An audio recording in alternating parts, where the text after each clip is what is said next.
ইংল্যান্ডকে 2-1 গোলে হারিয়ে 2026 বিশ্বকাপের ফাইনালে উঠেছে আর্জেন্টিনা। গোল না করলেও দুটি গুরুত্বপূর্ণ অ্যাসিস্ট করে দলের জয়ে বড় ভূমিকা রাখেন অধিনায়ক লিওনেল মেসি।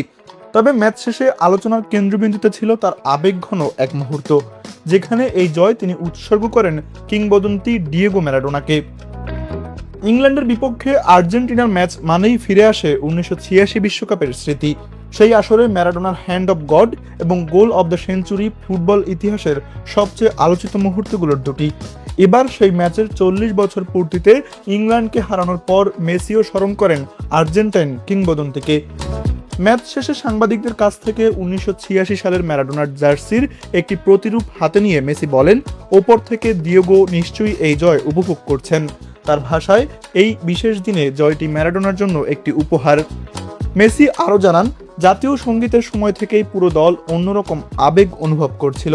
সমর্থকদের উচ্ছ্বাস তাদের বাড়তি অনুপ্রেরণা জুগিয়েছিল। ম্যাচ শেষে খেলোয়াড়দের হাতে মালভিনাস আর্জেন্টিনার লেখা ব্যানারও সেই আবেগেরই প্রতিফলন।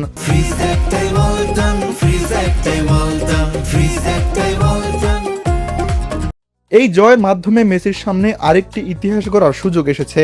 স্পেনের বিপক্ষে ফাইনাল হবে তার ক্যারিয়ারের তৃতীয় বিশ্বকাপ।